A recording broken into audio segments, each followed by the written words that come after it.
bonsoir, selon le moment où vous regardez cette vidéo. Alors voici la première vidéo de cette nouvelle façon de faire, nouvelle façon plan B, entre guillemets. Donc simplement de l'audio, un micro, et voilà, et pas tout le dispositif pour... c'est une tentative, donc comme je vous expliquais, pour ceux qui ne l'ont pas regardé dans la vidéo de retour, une tentative pour me permettre de pouvoir publier plus régulièrement, de pouvoir vous envoyer plus souvent des vidéos. Alors j'espère que ça va vous plaire et que ça va vous relaxer. Voilà. Alors pour cette première vidéo plan B, j'ai choisi de vous lire un extrait d'un petit livre qui s'appelle Les contes des rives du Niger, un recueil qui a été fait par Jean Mussy. Donc voilà, c'est un livre des années 80, je change pas, qui était aux éditions du Castor Poche. Voilà, c'était Castor Poche Flammarion, c'était des éditions de livres pour les enfants. Alors, l'avant-propos de ce livre. Le Niger est l'un des plus grands fleuves d'Afrique. Il prend sa source dans le Fouta Djallon, région montagneuse située entre la Sierra Leone et la Guinée. Ses eaux mettent 9 mois à parcourir les 4000 km qui séparent sa source de son embouchure. Avant de se jeter dans l'océan Atlantique, le fleuve longe successivement la Guinée, le Mali, le Niger, le Bénin et le Nigeria. Les contes ont longtemps tenu une place importante parmi les distractions de ces 5 pays. Exclusivement racontés le soir devant les cases ou sur la place du village, ils sont le reflet de la tradition africaine. La simplicité du récit et le comique de certains personnages ne les empêchent pas d'aborder des questions essentielles pour les Africains. Le but du conteur est en effet d'amuser tout en initiant à la vie sociale. Les contes réunis dans le présent ouvrage appartiennent à la littérature orale africaine. Au-delà du simple divertissement, ils permettent au lecteur de découvrir une autre culture. Alors, premier de ces contes que j'ai sélectionné pour vous. La traversée du fleuve. 3 hommes cheminaient à travers la brousse. Ils se dirigeaient vers le fleuve qu'ils comptaient traverser avant la nuit. Le premier portait un sabre et le second un arc et des flèches. Le troisième n'était pas armé. C'était un homme humble qui portait autour de la tête un long turban de couleur blanche. Arrivés au bord du fleuve, les 3 hommes furent surpris par sa largeur. « Comment allons-nous parvenir à le franchir » interrogea l'un d'eux. « Que chacun fasse de son mieux » déclara celui qui portait le sabre. « Retrouvons-nous sur l'autre rive. » Il approcha alors de l'eau, leva ses bras musclés et frappa le fleuve avec son arme. Les eaux s'entr'ouvrirent et il traversa rapidement cependant que le passage se refermait derrière lui. Arrivé sur la rive opposée, il se retourna et interpella ses compagnons. « Faites comme moi, leur dit-il. » Le deuxième homme prit son arc et visa un arbre de là du fleuve. Il était très adroit et il y planta une flèche du premier coup. Puis il tira rapidement toutes celles que contenait son carquois. Les flèches s'enfilèrent les unes dans les autres et finirent par constituer un pont fragile au-dessus du fleuve. Le deuxième homme l'emprunta et put ainsi traverser à son tour. « Fais comme nous » crièrent les 2 premiers hommes à leurs compagnons qui se trouvaient toujours de l'autre côté du fleuve. Le troisième homme roula lentement son turban. Il fit un nœud coulant et lança le turban qui alla s'accrocher à un arbre sur la rive opposée. Et il traversa, lui aussi. Les 3 hommes étaient à nouveau réunis. Ils échangèrent alors un sourire sans rien dire avant de se séparer. La vie n'est-elle pas un fleuve que chacun traverse à sa façon?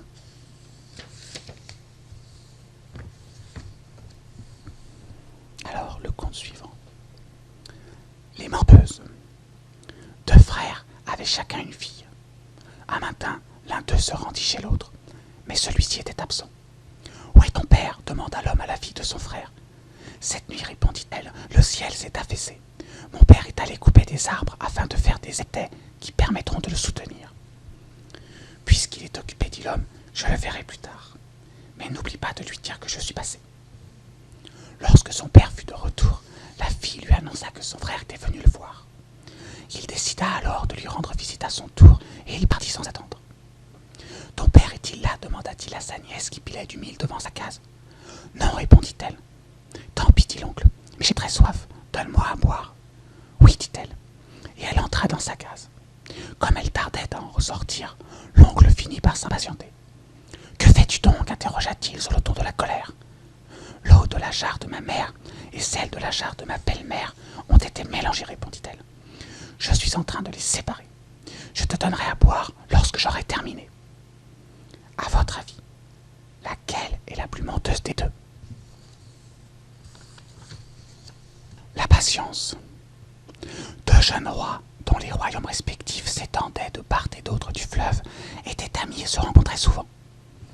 Un jour où ils festoyaient, l'un d'eux déclara « Nous sommes encore célibataires, nous devrions songer à nous marier. » « Oui, répondit l'autre. « Tu as une sœur qui est très belle, déclara le premier. Accepterais-tu de me la donner? » « Oui, mais à condition que tu m'accordes la main de ta propre sœur. » C'est ainsi que les deux rois devinrent beaux-frères. Ils l'étaient à double titre, puisque chacun d'eux avait épousé la sœur de l'autre. Peu de temps après leur mariage, les deux amis décidèrent que le premier qui aurait un fils recevrait de l'autre 3 lions en or. Le temps passa, et un matin, l'épouse du premier roi mit au monde une fille. Au même moment, naissait un prince de l'autre côté du fleuve. Le premier roi dut s'entêter pour réunir l'or nécessaire à la fabrication des 3 lions. Lorsqu'ils furent prêts, il alla les remettre à son ami. Ce fut l'occasion de longues réjouissances. Les deux rois continuaient de se voir chaque semaine. Leurs enfants grandissaient. Toutes les fois que le père de la princesse demandait à son ami des nouvelles de son fils, celui-ci lui répondait en plaisantant. « Le prince vaut 3 lions d'or. Et ta fille ?» La fille grandit, répondait l'autre invariablement. Quelques années plus tard, le père du prince dit à son ami. « Accepterais-tu que nos 2 enfants se marient ensemble ?» « Oui, dit le père de la princesse, mais quel est le montant de la dot ?» Une petite note, chez les musulmans, c'est l'homme qui amène la dot destinée à sa future épouse. « Choisis toi-même, la princesse vaut 3 lions d'or. » Très bien, dit le père du prince. Il se leva alors et serra la main de son ami afin de sceller leur accord. Puis il le prit familièrement par le bras en ajoutant. « Tu es l'homme le plus patient que je connaisse. Tu as su attendre le temps qu'il fallait pour récupérer ton or. »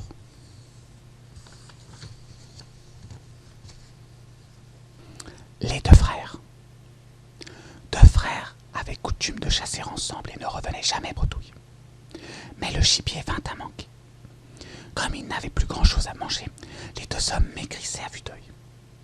Un soir où ils rentraient sans avoir tué le moindre gibier, les chasseurs trouvèrent 2 œufs non loin du fleuve. Le puiné préféra attendre car il savait qu'un œuf ne suffirait pas à calmer sa faim. Le lendemain, les 2 hommes furent à nouveau bredouilles et ils trouvèrent encore 2 œufs. L'aîné en mangea un, le puiné garda l'autre. Il en fut ainsi durant toute la semaine. Le puiné, qui se contentait chaque jour des fruits qu'il trouva, possédait bientôt 7 œufs. Le matin du 8e jour, il eut l'agréable surprise de constater que ces œufs venaient d'éclore. Il était donc en possession de 7 poussins qui grandirent rapidement. 6 d'entre eux devinrent des poules et le 7e un coq. Très vite, les poules se mirent à pondre et le puiné dut construire un grand poulailler pour abriter toutes ses volailles. Il cessa alors d'accompagner son frère à la chasse pour se consacrer exclusivement à l'élevage des poulets. L'aîné ignorait tout de cet élevage et il était surpris que son frère pût l'inviter à dîner chaque fois qu'il rentrait bredouille de la chasse. Un soir, n'y tenant plus, il décida de le questionner. « Comment te procures-tu tout ce que tu m'offres à manger ?» demanda-t-il. Le puiné sourit et garda le silence. « Tu ne veux pas me répondre ?» reprit son frère. « Si, dit le puiné, mais avant je souhaiterais te poser à mon tour une question. Je t'écoute. Il y a quelques mois, nous avons trouvé tes œufs. Qu'as-tu fait des tiens? Je les ai mangés, s'exclama l'aîné. Tu les as mangés. Mais moi, j'ai su garder les miens. Et grâce à mes 7 œufs, je possède aujourd'hui un poulailler. Quelques petits sacrifices sont parfois nécessaires pour préparer l'avenir. Tu as raison, dit l'aîné. Il abandonna à son tour la chasse pour travailler avec son frère, et tous 2 s'enrichirent rapidement. Les sots. 3 garçons étaient si sots qu'ils étaient constamment la risée de tout le village. Comme tout le monde les rejetait, ils se promenaient toujours ensemble. Un matin, ils découvrirent un manguier couvert de fruits. Ils grimpèrent sur l'arbre, se gavèrent de mangues et en emportèrent quelques-unes avec eux. Ils décidèrent ensuite d'aller dans la brousse. Chemin faisant, ils aperçurent quelques bandits qui approchaient. Chacun des trois seaux se cacha rapidement. Le premier enfouit son visage entre ses mains et s'assit au bord du chemin. Le second s'allongea dans un fossé et le troisième se dissimula derrière de hautes herbes. Seul le premier seau était visible. Les bandits se jetèrent sur lui et le malmenèrent. Effrayé, le second seau ne put s'empêcher de crier « Épargnez-moi, je vous en prie !» Les bandits l'attrapèrent et le malmenèrent à son tour. Puis ils fouillèrent les deux garçons pour les détrousser. Ils ne trouvèrent sur eux que quelques mangues qui avaient été écrasées au cours de la bagarre. Furieux, les bandits les assommèrent tous les deux. « Où ont-ils pu trouver des mangues ?» s'interrogèrent alors les bandits. « Non loin d'ici, » répondit le troisième seau qui était très bavard, se trouve un magnifique manguier. Dès qu'ils l'entendirent, les bandits se ruèrent sur lui et il subit le même sort que ses deux camarades. Lequel des trois est le plus sot ?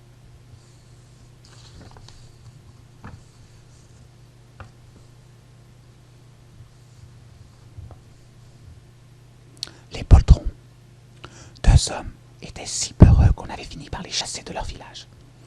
Ils s'étaient alors installés ensemble dans une case qu'ils avaient construite en pleine brousse.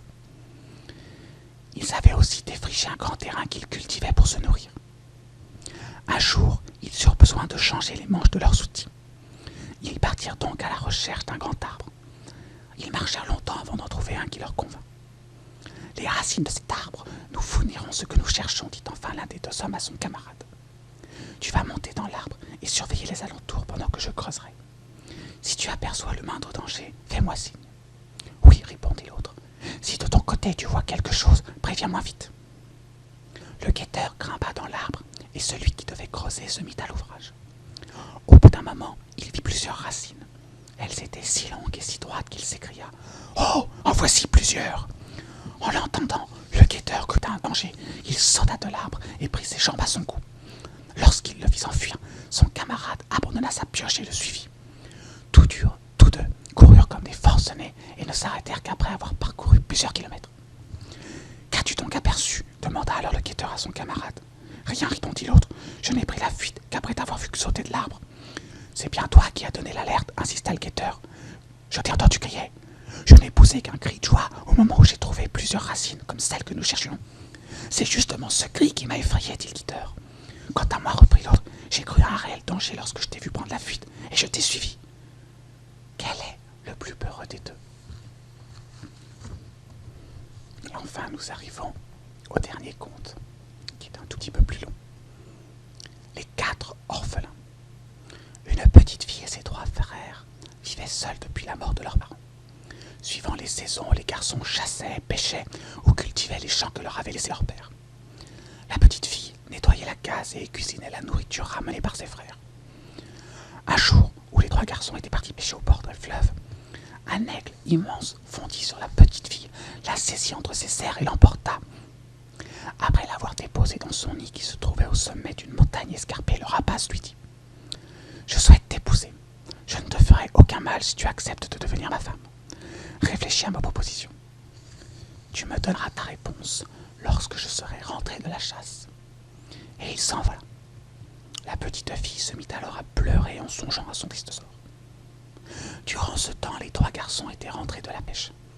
Ils appelèrent leur sœur pour lui montrer les gros poissons qu'ils rapportaient. Comme elle ne répondait pas, ils pénétrèrent dans la case. Surpris de ne pas l'y trouver, ils pensèrent qu'elle était allée chercher de l'eau et ils l'attendirent.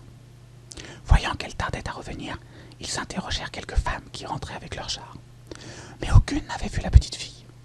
Les 3 frères commencèrent alors à s'inquiéter. « Je vais attendre ici pendant que vous ferez des recherches aux alentours du village, dit l'aîné des garçons. »« Oui, » approuvèrent les 2 autres. Dès qu'ils furent partis, l'aîné s'allongea et s'endormit. Puis il se mit à rêver. Il était dans une pirogue et remontait le fleuve avec ses frères. Il aperçut soudain une montagne au sommet de laquelle se trouvait un nid d'aigle. Dans ce nid sanglotait sa jeune sœur. Il s'apprêtait à l'appeler pour la rassurer lorsqu'il fut réveillé par ses frères qui revenaient. « Avez-vous trouvé un indice ?» demanda-t-il. « Pas le moindre, répondirent les 2 autres. Pendant que vous effectuez vos recherches, reprit l'aîné, j'ai fait un rêve. leur annonça ce qu'il avait vu. « Prenons la pirogue de notre père et allons délivrer notre petite sœur », s'écria le second frère. « J'emporte un fusil pour supprimer cet aigle », ajouta le troisième garçon. Ils mirent rapidement la pirogue à l'eau et ramenèrent avec force pour remonter le fleuve. Arrivé au pied de la montagne, le second frère grimpa jusqu'au nid du rapace et il aida sa sœur à redescendre. Lorsque l'aigle rentra de la chasse, il vit que la petite fille avait disparu. Furieux, il partit aussitôt à sa recherche. En survolant le fleuve, il aperçut dans la pirogue avec ses deux frères. Il fondit sur eux pour les faire chavirer, mais le troisième garçon eut le temps de tirer avec son fusil et de l'abattre. Les trois frères récupérèrent la dépouille du rapace qu'ils chargèrent dans la pirogue. Ils la ramenèrent au village et tous les villageois vinrent l'admirer. Le lendemain, une des voisines des trois garçons prépara un beau repas et les invita à déjeuner. « Il faut fêter votre exploit », leur dit-elle. Les trois garçons en convinrent et acceptèrent son invitation.